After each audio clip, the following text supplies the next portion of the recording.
APC,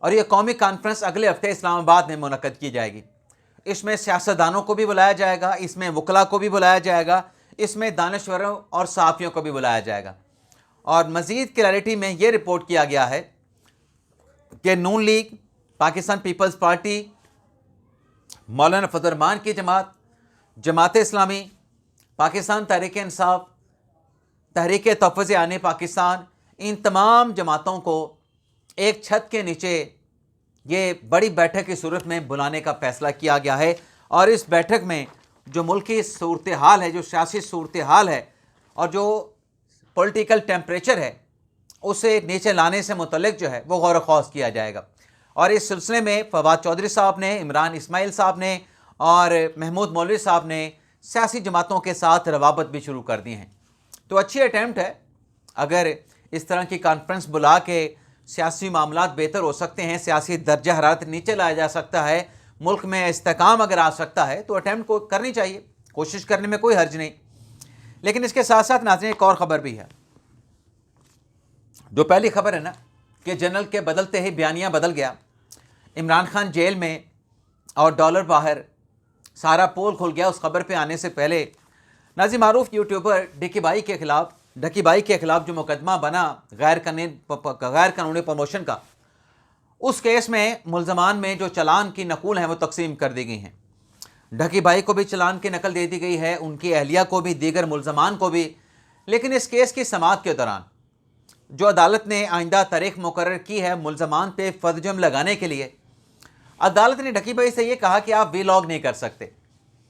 عدالت نے ڈکی by سے کہا کہ آپ وی لاگ اس لیے نہیں کر سکتے کیونکہ آپ کا جو چینل ہے اس کو اٹیچ کر لیا گیا ہے، اس چینل کو ضبط کر لیا گیا ہے۔ ڈکی بھائی نے کہا کہ ہمیں سمجھ نہیں آتی کہ ہمیں ولاگنگ کرنے سے کیوں روکا جا رہا ہے، ہم اپنے چینل کے اوپر تو ولاگنگ نہیں کر رہے، اپنے چینل پہ تو اپنا ولاگ پبلک نہیں کر رہے، اپلوڈ نہیں کر رہے، نہ جانے ہمیں کیوں روکا جا رہا ہے۔ اس پر عدالت نے یہ کہا، جج صاحب کا یہ کہنا تھا کہ آپ اپنے پرسنل چینل پہ جو کہ ایف آئی اے نے، این سی سی آئی نے اٹیچ کر رکھا ہے، ضبط کر رکھا ہے، اس پہ آپ ولاگ نہیں کر سکتے۔ اس کے علاوہ اگر آپ ولاگنگ کرنا چاہتے ہیں وہ آپ کو کرنے کی، آپ پر کسی قسم کی کوئی پابندی نہیں، لیکن آپ کا جو اپنا چینل ہے اس کے اوپر آپ ولاگنگ کریں گے تو یہ غیر قانونی ہوگی اور اس کے لیے آپ کو عدالت سے اجازت لینا پڑے گی۔ تو یہ ناظرین یہ ڈیولپمنٹ ہوئی ہے۔ اب ناظرین آ جاتے ہیں جو ہماری ٹاپ سٹوری ہے، جس کی پہلی دو لائنیں آپ نے تھم نیل پہ پڑھی ہیں، سرخی کی صورت میں، ہیڈ لائن کی صورت میں۔ معاملہ ناظرین یہ ہے کہ آج معروف دانشور، صحافی، اینکر، تجزیہ کار سہیل وڑائی صاحب نے ایک کالم لکھا ہے۔ اب اس کالم کا جو ٹائٹل ہے وہ یہ ہے کہ الٹے ہور زمانے آئے، پنجابی کا ٹائٹل انہوں نے دیا ہے۔ اب میں اس میں سارا تو نہیں پڑھنا چاہوں گا، آغاز تھوڑا سا میں آپ کو پڑھ کے کہ وڑائی صاحب نے آغاز میں کیا لکھا ہے اور اس میں کیسے وہ بھگوڑے جو پاکستان چھوڑ کے چلے گئے، جو پہلے جمہوریت کے دشمن تھے، آزاد صحافت کے دشمن تھے، آج کل وہ جمہوریت اور آزاد صحافت کے ترم خان کیسے بنے ہوئے ہیں، انہیں سہیل وڑائی صاحب نے بے نقاب کیا ہے۔ اس آرٹیکل کے ذریعے، اس کالم کے ذریعے سہیل وڑائی صاحب نے ان دوغلے چہروں کو ننگا کیا ہے۔ اب اس کے ابتدا میں تو وڑائی صاحب یہ لکھتے ہیں کہ بابا بلے شاہ اپنی ایک مشہور کافی میں زمانے کے الٹ پھیر کا ذکر کیا ہے۔ بلے شاہ کا زمانہ تھا یا آج جھولے شاہ کا زمانہ ہے، زمانہ واقعی الٹ ہو گیا ہے۔ بلے شاہ نے کہا کہ کاں لنگڑوں مارن لگے چڑیاں جڑے ڈھائے، یہ انہوں نے پنجابی کا شعر ہے، میں اس کو سکپ کر کے جو چیز آپ کو آگے چل کے بتانا چاہتا ہوں نا، جو سنانا چاہتا ہوں وہاں پہ ڈائریکٹ پہ آ جاتا ہوں، لیکن مدعے کی بات کرتے ہیں۔ وڑائی صاحب نے لکھا یہ ہے کہ بلے شاہ کے زمانے میں بھی جھوٹ بولنے والوں کو دھکے کھانے پڑتے تھے اور جھوٹ بولنے والے خوش آمدی بڑوں کی محفل کا حصہ بنتے تھے، کنگلے علم و دولت سے خالی، کدھر چلا گیا، ہاں، علم و دولت سے خالی آگے آگے ہو کر بیٹھتے تھے اور بیک بینچر یا پیچھے بیٹھنے والوں کو فرش کے کونے میں جگہ ملتی تھی۔ آج جھولے شاہ کے دور میں بھی کچھ نہیں بدلا۔ آج کے بہادر بھگوڑے پچھلے دور میں مقتدرہ کے چمچے اور کانٹے تھے، انہی کے کہنے پہ نوکریاں لیتے تھے، بغیر میرٹ کے بڑی بڑی تنخواہیں پاتے تھے، مقتدرہ کی طرف سے سیاست دانوں، صحافیوں اور جمہوریت کے خلاف دی گئی کہانیاں کرپشن کے خلاف جہاد کے طور پہ پیش کرتے تھے، اب یہ سب مانتے ہیں کہ ہم جھوٹے کاغذوں کی مدد سے جعلی کہانیاں بنا کر جمہوریت کی بنیادوں کو کمزور کرتے رہے۔ یہ عمران ریاض خان صاحب نے کہا تھا کہ ہمیں آپ ہی تو بتاتے تھے کہ فلاں شریف خاندان، زرداری خاندان کرپٹ ہے۔ یہ نام لیے بغیر بڑائی صاحب نے اپنے عمران ریاض خان صاحب کا اور ان کے جو چیلے ہیں اس طرح کے، یا ان سے جڑے جو دیگر کردار ہیں، ان کا ذکر کیا ہے۔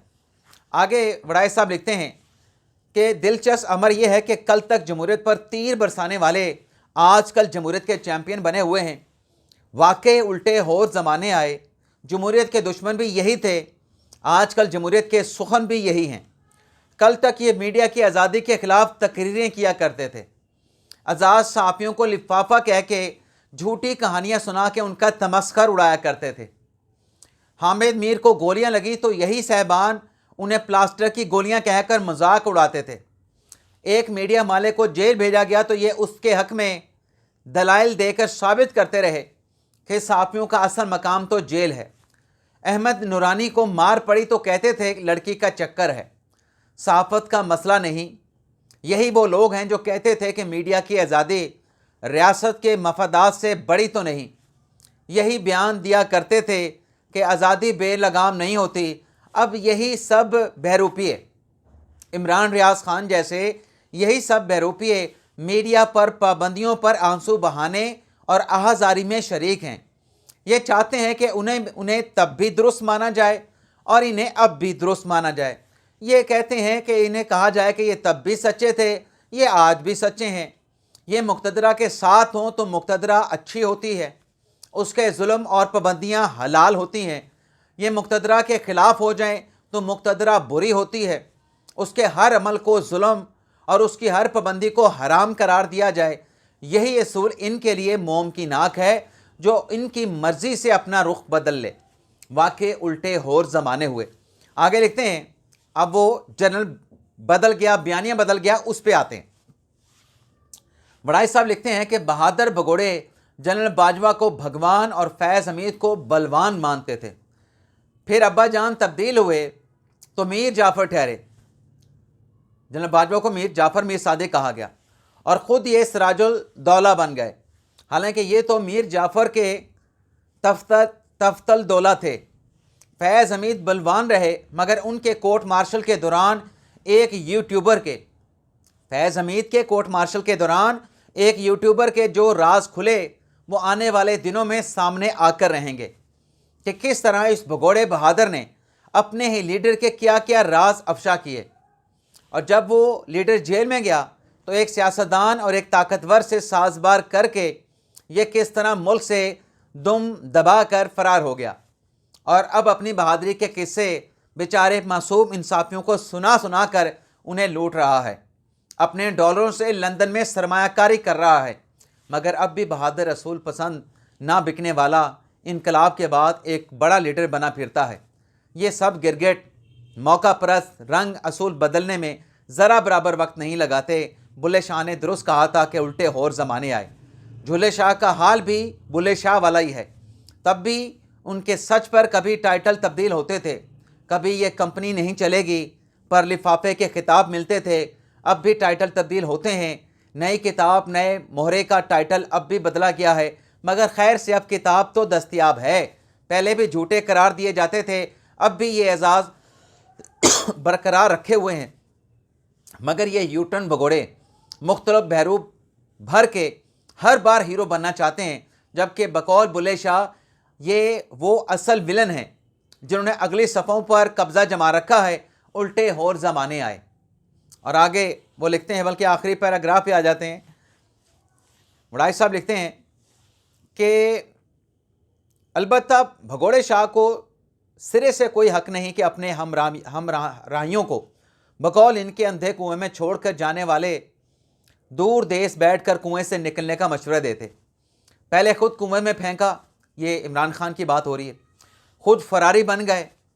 اب جو کوئی کنویں میں پڑنے کو نکالنے کی کوشش کرتا ہے، یعنی عمران خان کو کنویں سے نکالنے کی کوشش کرتا ہے، اس سے لڑتے پھرتے ہیں، اس کو تانے دیتے ہیں، غدار اور ٹاؤٹ قرار دیتے ہیں۔ واہ بھائی واہ، جب آپ ٹاؤٹ تھے تب یہ اعزاز تھا، آج آپ بھگوڑے ہیں تب بھی یہ اعزاز ہے، باقی رہے جھلے شاہ وہ تب بھی برے تھے، وہ آج بھی برے ہیں، سچے بلے شاہ کے زمانے میں بھی فرش پہ تھے، آج بھی فرش پہ ہیں، تاہم وہ تب بھی خوش تھے، وہ آج بھی خوش ہیں۔ تو یہ بھگوڑے یوٹیوبرز کو جو عمران خان صاحب کو جیل سے نکلنے نہیں دیتے، مذمت کا بیانیہ بنا کے ڈالر کماتے ہیں، بھگوڑے ہو چکے ہیں، ملک میں نہیں رہ ملک سے فرار ہو چکے ہیں، ان کو بے نقاب کیا گیا ہے اس آرٹیکل کے ذریعے۔ اجازت چاہتے ناظرین، اللہ حافظ۔